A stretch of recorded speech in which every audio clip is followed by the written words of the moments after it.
Halo teman-teman, perkenalkan nama saya yaitu Erlika Snabrus Nulingga dengan NIM 210306140 dari Peternakan B, Prodi Peternakan, Fakultas Pertanian, Universitas Sumatera Utara dengan dosen pengampu yaitu Ibu Tati Fidianasari. Berikut ini saya akan membawakan praktikum dengan judul Metabolisme Mineral dan Vitamin serta melakukan uji coba vitamin C sederhana. Yang pertama, yaitu jelaskan pengertian dan fungsi mineral secara umum pada ternak. Mineral merupakan zat yang penting dalam kelangsungan hidup dibutuhkan oleh ternak baik untuk memelihara kesehatan, pertumbuhan, dan reproduksi. Fungsi umum mineral yaitu membentuk bagian dari kerangka gigi dan hemoglobin dan mempertahankan keseimbangan asam basa yang tepat dalam cairan tubuh dan mempertahankan tekanan osmotik seluler, mempertahankan keasaman yang tepat dari getah pencernaan yaitu Mg, Zn, dan Ca, mencegah kekejangan, mempertahankan kontraksi yang tepat dari urat daging, dan mencegah kekejangan ada hubungannya dengan fungsi vitamin dalam pembentukan tulang.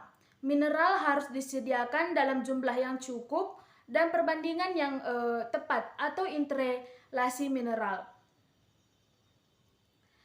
Dan yang kedua yaitu jelaskan fungsi mineral makro dan mikro pada tubuh ternak. Fungsi mineral makro dalam tubuh ternak yang pertama yaitu kalsium atau Ca, pembentukan tulang dan gigi, pembentukan darah, kontraksi urat daging, 12% terdapat dalam air susu. Dan yang kedua yaitu fosfor atau P, pembentukan tulang dan gigi, metabolisme energi, bagian dari DNA dan RNA, dan 0,09% terdapat di dalam air susu. Dan yang ketiga yaitu natrium atau Na, keseimbangan asam basa, osmoregulasi, transmisi syaraf, dan yang keempat yaitu klorida Cl atau keseimbangan asam basa, osmogulasi, sekresi cairan atau gastrik. Dan yang kelima yaitu ada kalium atau K, keseimbangan asam basa, osmogulasi, eksitasi syaraf dan otot, aktivator enzim. Dan yang keenam yaitu magnesium atau Mg, pembentukan tulang, antifaktor enzim untuk metabolisme karbohidrat dan lipida. Dan yang ketujuh yaitu mangan atau Mn, aktivator enzim, pembentukan tulang dan pertumbuhan. Fungsi mineral mikro dalam tubuh ternak yaitu yang pertama zinc atau Zn, komponen dan antifaktor enzim penyembuhan dari luka. Dan yang kedua yaitu ferrum atau Fe, pembentukan hemoglobin bagian dari sistem enzim. Dan yang ketiga ada cuprum atau Cu, pembentukan hemoglobin pigmen koenzim. Dan yang keempat ada iodin atau I, konstituen hormon tiroid, pembentukan hormon tiroksin. Dan yang kelima yaitu sulfur atau S, sintesis protein mikroba, otot dan asam-asam lemak. Dan yang keenam ada kobalt atau CO, bagian dari vitamin B12 untuk pertumbuhan mikroba rumen. Dan yang ketujuh ada fluoride atau F, esensial untuk hewan-hewan laboratorium. Dan yang ke-8 yaitu selenium atau Se, sebagai metabolisme dan enzim glutatione peroksidase yang berfungsi untuk menghilangkan H2O2 berasosiasi dengan vitamin E, sistem imunitas. Dan yang ke-9 yaitu molybdenum atau Mo, bagian dari enzim supite eksidase yang berfungsi untuk eksidasi supite. Dan vitamin. Yang pertama yaitu jelaskan pengertian vitamin. Vitamin adalah substansi organik yang dibutuhkan oleh ternak dalam jumlah sangat sedikit, berguna untuk mengatur berbagai proses dalam tubuh agar berjalan normal, termasuk kesehatan, pertumbuhan, dan reproduksi. Yang kedua yaitu sifat umum vitamin. Yang pertama, larut dalam lemak terdiri dari unsur CHO, mempunyai bentuk provitamin, prosesur vitamin yang bisa diubah menjadi vitamin dalam tubuh. Contoh, provitamin A dan provitamin D. Tidak terdapat di semua jaringan. Vitamin umumnya berasal dari jaringan tanaman, kecuali vitamin C dan D yang terdapat dalam jaringan hewan. Menyusun struktur jaringan diserap bersama lemak. Vitamin larut dalam lemak diabsorpsi bila ada lemak. Faktor-faktor yang dapat meningkatkan penyerapan lemak adalah ukuran partikel atau adanya empedu yang dapat meningkatkan penyerapan vitamin yang larut dalam lemak. Diserap bersama lemak, vitamin yang larut dalam lemak disimpan pada deposit lemak dan penyimpanannya akan meningkat dengan meningkatkan konsumsi vitamin yang larut dalam lemak. Dikeluarkan melalui feses, vitamin larut dalam lemak diekskresikan lewat feses, kurang stabil dan dipengaruhi oleh cahaya oksidasi dan lain-lain. Secara fisiologis, vitamin yang larut dalam lemak dibutuhkan dalam pengaturan metabolisme. Dan vitamin larut dalam air tidak hanya tersusun oleh CHOSN atau CO, tidak ada dalam bentuk provitamin. Contohnya yaitu triptofan bisa diubah menjadi niacin, tetapi niacin tidak disebut provitamin. Terdapat di semua jaringan. Vitamin yang larut dalam air sebagian besar terlibat dalam transfer energi. Karena vitamin ini ada di setiap jaringan hidup, tersedia dan dibutuhkan. Diserap dengan proses difusi, biasa artinya penyerapan sederhana seiring dengan penyerapan air dari saluran pencernaan masuk ke dalam sel darah sebagai prekursor enzim atau merangsang enzim. Tidak disimpan secara khusus dalam tubuh, vitamin ini tidak disimpan karena setiap sel hidup mengandung semua vitamin B. Gejala defisiensi tidak terlihat secara segera, tetapi mengikuti kekurangannya dalam makanan dan dikeluarkan melalui urin, tapi kadang-kadang diekskresikan lewat feses relatif stabil. Yang ketiga yaitu jenis-jenis vitamin dengan fungsi pada tubuh ternak.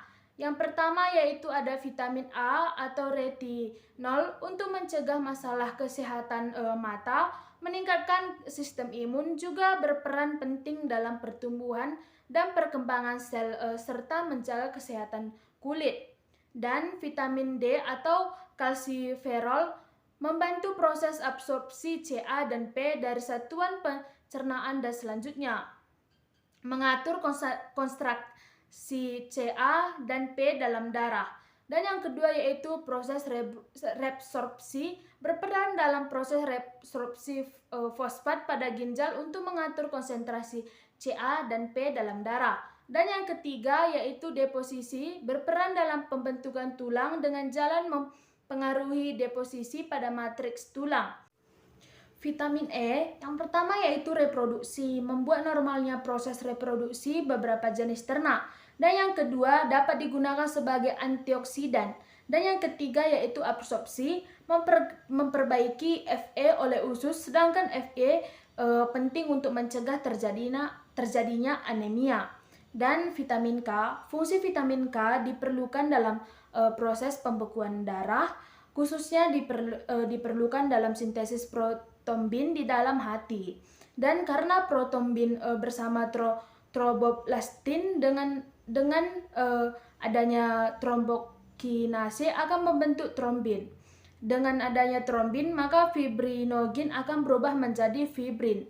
Dan vitamin B1 atau tiamin, definisi B1 mengakibatkan kadar asam pirufat dan asam laktat di dalam darah menjadi naik dan segera menunjukkan gejala nafsu makan turun, kerja sistem syaraf turun, otot lemah dan ternak menjadi kurus.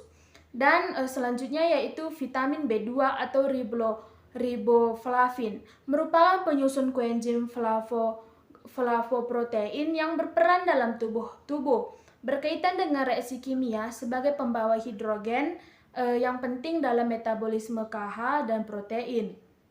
Dan selanjutnya yaitu niacin, mencegah pembesaran pada persediaan fibiotrasal, kaki bengkok seperti perosis, bulu sangat jelek dan dermatitis. Dan selanjutnya yaitu piridoksin, berfungsi dalam perubahan triptofan menjadi niacin dan dalam penggunaan asam lemak. Dan selanjutnya yaitu biotin, fungsi biotin dalam metabolisme KH, lemak dan protein. Dan folat, peranan dalam sintesa purin dan pirimidin yang merupakan kunci asam nukleat. Selanjutnya, di sini saya akan menguji coba kandungan dari vitamin C dari sampel-sampel berikut ini. Yang pertama dari buah jambu biji, dan yang kedua yaitu dari buah tomat, dan yang ketiga yaitu dari jambu air, dan yang keempat yaitu dari tumbuhan jagung, dan yang kelima yaitu daun ubi kayu. Selanjutnya, untuk menguji coba kandungan vitamin C dalam larutan tersebut yaitu dengan menggunakan betadin, yaitu dengan cara meneteskan 10 tetes ke larutan-larutan tersebut, dan kita lihat reaksi yang terdapat dari larutan tersebut.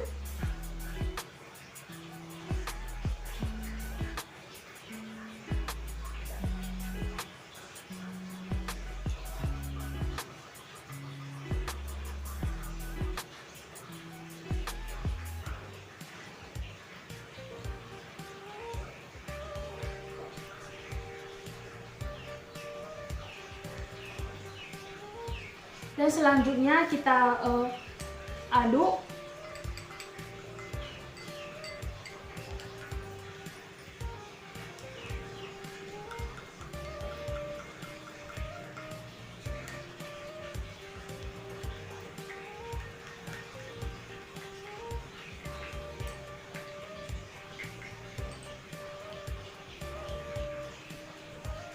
Nah, dapat kita lihat dalam larutan tersebut betadin tidak terdapat lagi, dan dapat kita lihat betadin yang ditetesi vitamin C akan hilang sebab asam akrobat yang menyusun vitamin C akan bereaksi dengan ion iodin di larutan betadin dan menetralkan ion ini sehingga hilang warna, hilang rasa dan baunya. Vitamin C adalah nutrisi yang juga dikenal sebagai asam askorbat atau rumus senyawa C6H8O6. Vitamin C berperan penting dalam pertumbuhan dan perbaikan jaringan di semua bagian tubuh, termasuk serabut kolagen pada kulit. Karena itu, vitamin C sering digunakan sebagai produk perawatan kulit karena sifatnya sebagai antioksidan.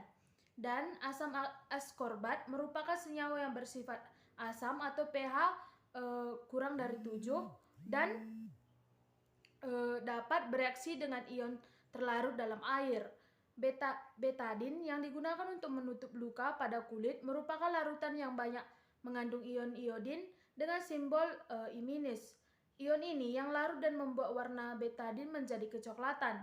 Bila dalam larutan betadin dimasukkan vitamin C, maka akan terjadi reaksi antara asam askorbat dan ion iodin.